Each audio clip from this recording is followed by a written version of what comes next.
How's it gaming? I'm Phil in the Blanks. Welcome back to Let's Play The Legend of Zelda. We did Dungeons 1, 2, and 3. Last episode, and we're going to be heading to Dungeon 4. It is very close by.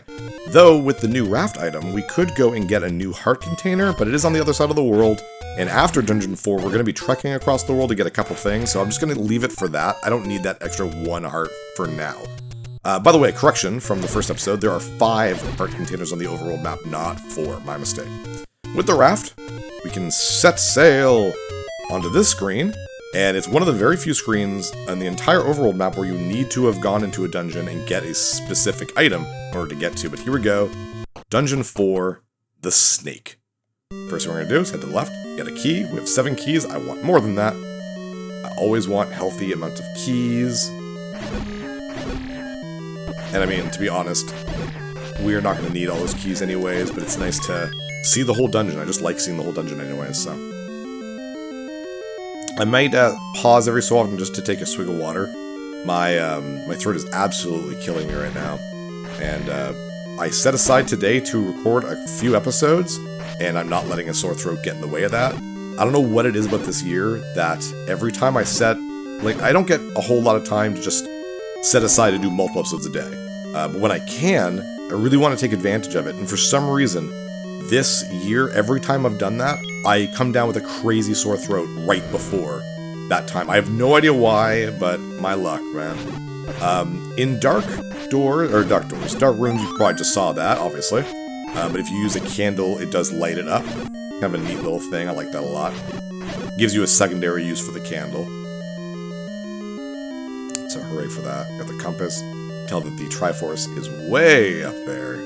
It's a very vertical level. Gotta go all the way to the top. Excuse me, keys. I don't think you guys drop things, so I'm just gonna ignore you.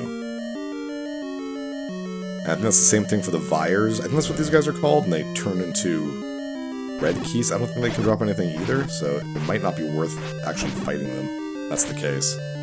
Unless it's a room where killing everything gives you something, but these guys do split into mini little gels or whatever they're called. But with the white sword, you can kill them right off the bat just with a single hit. If you are using anything but your white sword, then they will split up though, so. I can't do anything over here. Oh no, there is water. I'm afraid of water. Let's go to the right. And do not go to the top room here. As a waste of a key, it's basically a dead end. We have to go into that room a different way. Jeez, a lot of people. Oh my gosh, oh my gosh, oh my gosh, oh my gosh. Come on, come here, you. No, you got away from me. Damn you, I gotta chase you. Ugh. And in here, we will see a new enemy, the likes. And I don't like the likes at all. If you get caught by them, they'll start, swallowing you up and eating you. And if you don't wiggle your way free, they will eat your shield. You'll have to rebuy it. It's very frustrating. I don't want that. Careful of the... damn it. Nice. I can't use my sword for a couple seconds after I get hit by these, I don't even know what these guys are called. They look like anti-fairies from Link to the Past. They're right into you. Away. There we go. And one more. You can't destroy them either. There might be a weird way to do it, like a special secret or something, but I don't know. Careful. Oh jeez, I got pushed right into the block. That's okay. Does not matter to me. Down here we will get a small stepladder. Yeah, your items in this game are very mundane feeling compared to later. You got the Ocarina of Time. You know, you got the mirror shield. It's like, you got a plank of wood. What does the plank of wood do? Lets you go over 1 tile of water. Ooh. I mean, don't get me wrong, it's very useful, as you can see right here. Look at that. Very useful. And that allows us to continue the dungeon, basically. You do require this in order to complete this dungeon. And... careful. We'll go to the right in a second. I want to keep going up for a minute. And we're going to fight the manhandler again. Their bomb ready. He appeared right close to me. That's why I can take him out in a single bomb again. Damn you. Nope, not even close. We didn't hit him at all. He gets faster as his pieces disappear. Nope, we'll have to attack him normally. Get the other side. Oh, he's so dangerous this way, man. Oh, jeez. Wow. I might actually have to use a Water of Life. Was that worth it? Tell me, old man. Walk into the waterfall. Thanks, old man. I don't want to head to the right, I want to save my keys. So I'm going to go down here again. So in other words, the manhandler was just there for me to say, hey, I went into every room in this dungeon. That's all that was for. But in here is the room I told you not to go into, from the bottom anyways. We're going to use our candle.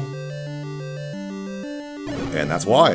Just a dead end. And even with the ladder or whatever you want to call it, you just, can't do anything. But there is another reason other than just the map. This is the first example of a room that is not on the map. Bomb into here for a little secret stash of money. Nothing crazy, but hey, that's worth it. And each side here is actually bombable. So we're going to go up, just because we want to see everything. If you want to go right to the dungeon, the end of the dungeon, just head this way. We're going to go up, get an extra key. I want 8 keys at all times, damn it, if I can. I don't need to, but I'll light this room up for you guys. Here, very careful. Ooh, there we go. Nothing here other than that, really. Here, the boss in the other room, the Gleeok. I'm actually going to have to use my Water of Life. I don't think I can take it out in 2.5 hearts. It's not difficult, it just takes a lot of hits, so I'm probably just gonna fill myself up as I go in. And that's okay. We still have 2 uses of this. Now we have 1, turns into blue Water of Life. I can go a lot faster, Nintendo. I don't know why I made that so slow.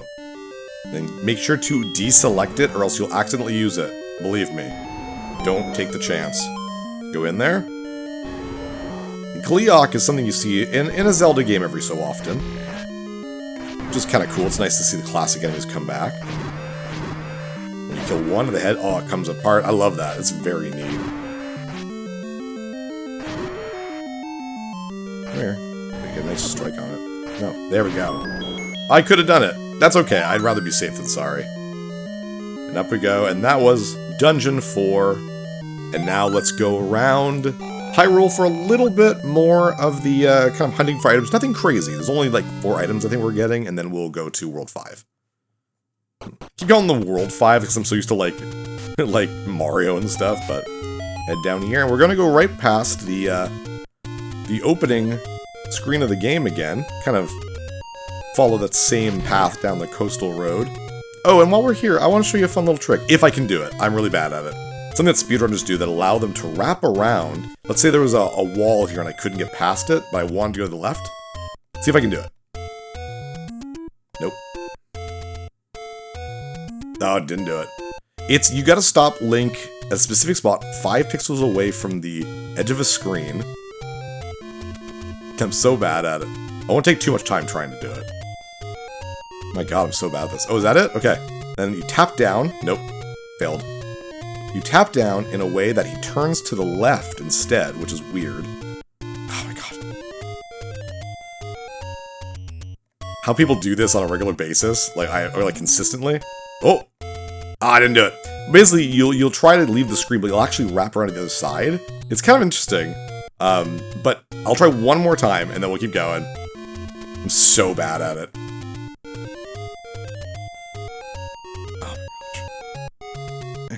Oh, yeah! And then you can leave the other side. Yay!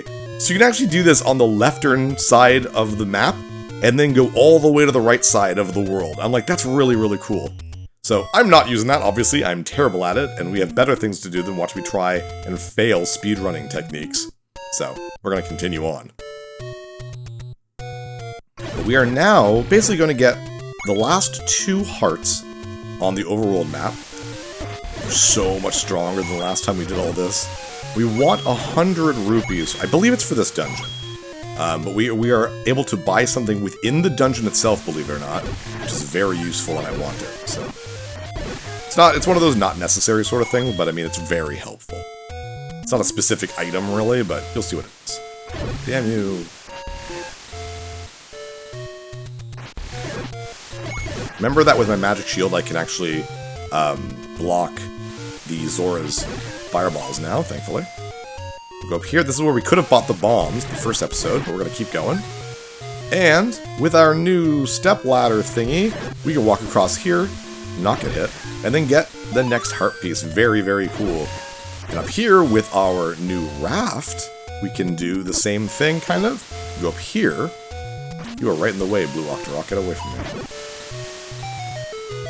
In what looks like a dungeon, but it is not. It is another one of those old men that think we should make a bad choice, but we're going to make the right choice. There we go. Oh my gosh, so much. We have 12 hearts. That's nuts. So we do not need to worry about finding extra heart pieces. Every heart piece from now on will be from bosses at the end of a dungeon. Little coastal area we haven't seen yet. Pretty cool. Actually, we're going to be seeing a little bit of the little desert. It's a 2x2 square that is just desert. If you go up, you'll reach the Mountains of Madness, or whatever it was called, where you kind of get stuck. That's actually where we want to go for the next dungeon, but we're going to continue on. Because we have enough hearts for our next weapon upgrade, which is amazing. And here's the desert. I love this. It's really cool. It looks very neat. It feels very, like, expansive, even though it's just a 2x2 square. Something fun about it, though. Well, I guess there's a little bit over here, too. There we go, back to civilization, I guess you could call it. Keep going, we've been here before. But, we couldn't do this before. Oh, there we go. This is not the only way to get here. But the only way to get here is to go through the Lost Woods and actually know how to navigate it. Which, we don't know. Well, I mean, I know, but... remember we found that woman that had, like, she's like, paid me for information. There are two of them. One near the mountains, which she will give you a hint as to how to get out of the mountains. And then there's one near the Lost Woods, and she'll tell you how to get out of the Lost Woods. Anyways, we're gonna do this, and we're gonna get the Power Croissant. This is the Power Bracelet, so this is, in my opinion, the more useless item in the game. Every so often you've probably seen, like, weird snail rocks like these over here. Weirdly enough, those are pushable, and they have, like, warp points. We'll do one in a second. We'll come back to this one, but it's just really, really weird, and I never really use it, because I find this place is so small. Like, this is such a, oh my god, 4 Lionels. What was I talking about? Yeah, we'll come back to it. Anyways, this graveyard is on the other side of the Lost Woods, and normally you can only get there from doing that, or having the step ladder. But up here...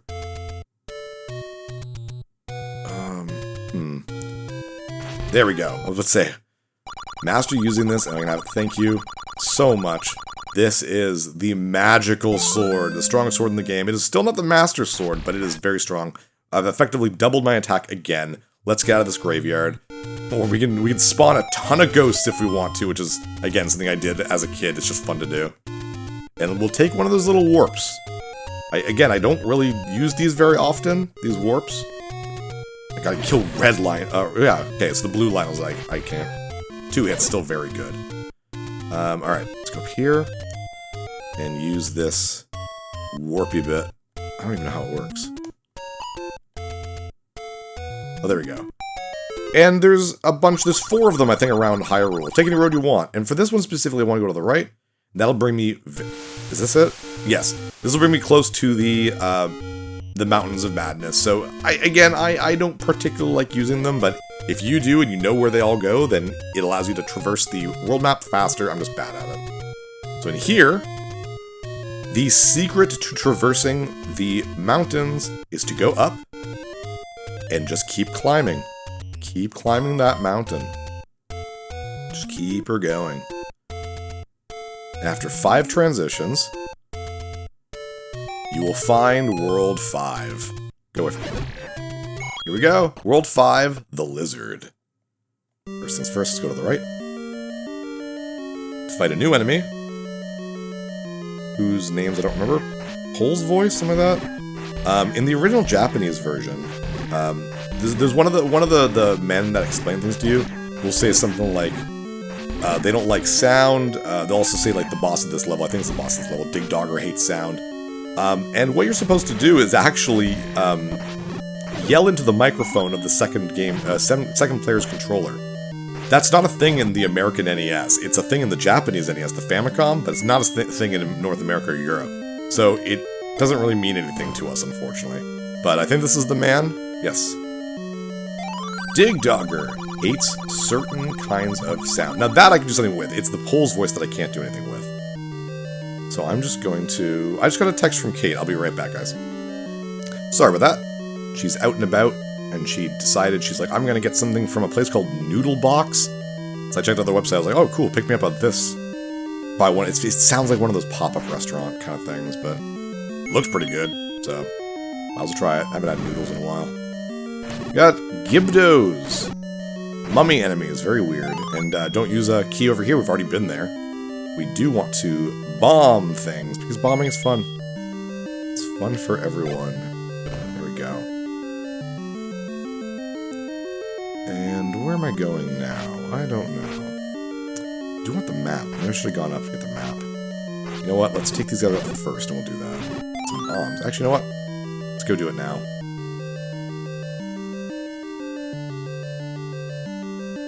Oh, you have a key. I didn't even notice that.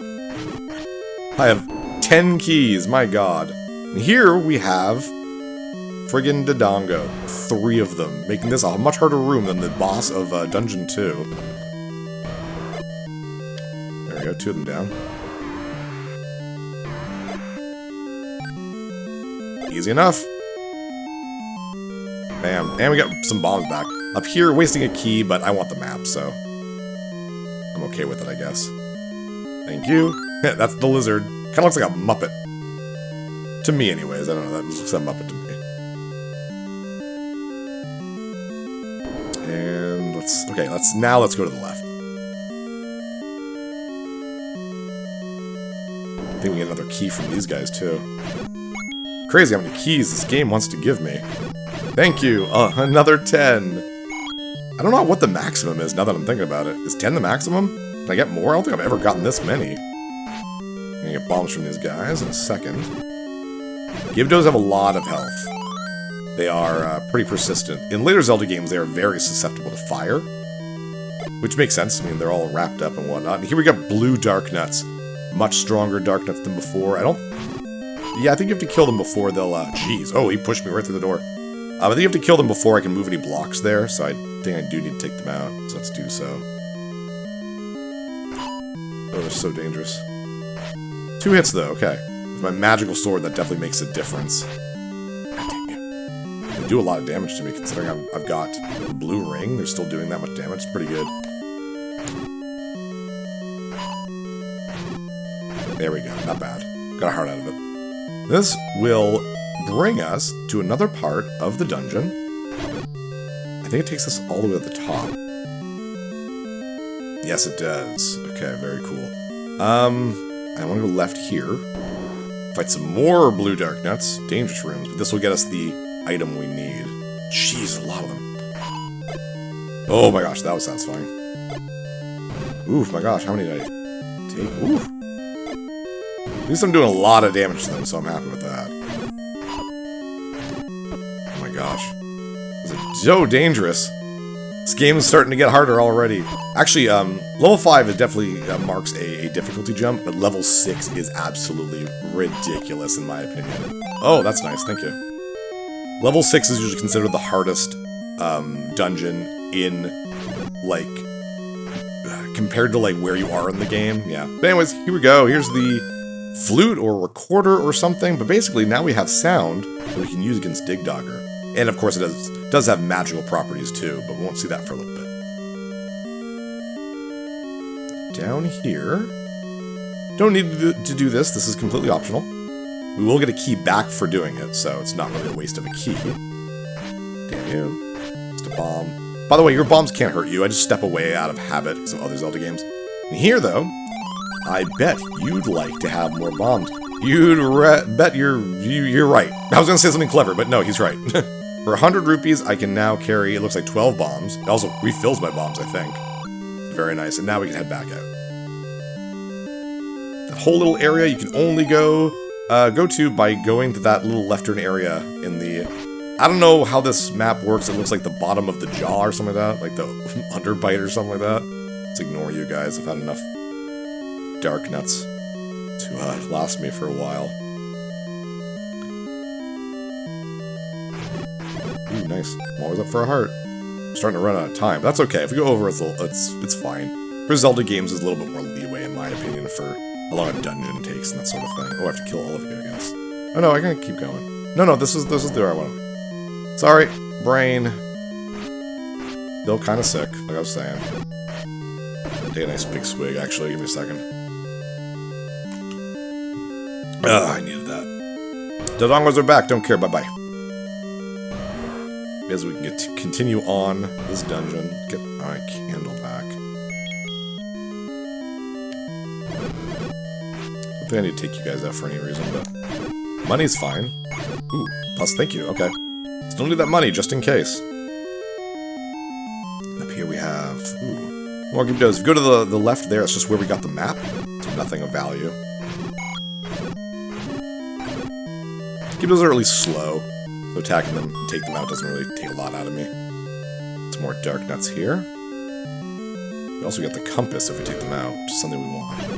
Thankfully, they're a lot easier to take out with these paths because they're forced to walk a certain way, so...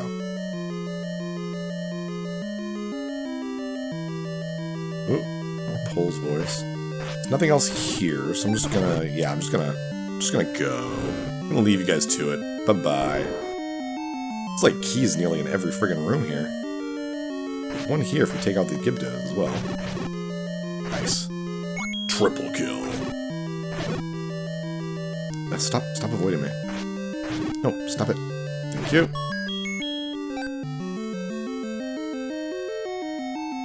Up here... Bombable thing, I think. It's another one of those mansplaining things. Which is fine. Don't mind the advice.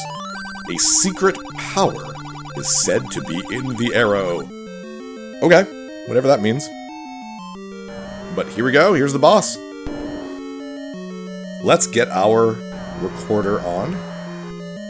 And I like how even in the very first Zelda game, there is a musical instrument. That's very cool. And if that sounds familiar, that is the Warp Whistle music from Mario 3.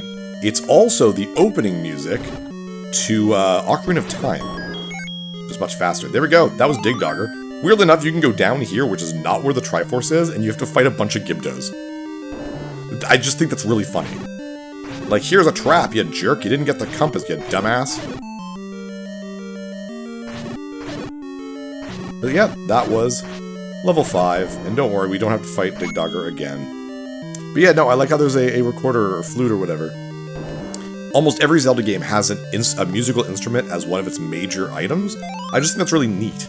Like, it feels magical. It's not a mundane thing. It's not a weapon. It's a musical instrument that uses magic of music. I just think that's cool. It's like, I think Link is like a little bit of a bard in that sense. I just think that's neat. Anyways, with that, thank you for joining me today. Take that. And next episode, we will move on to Dungeon 6. I'm Phil in the Blanks. See you next level.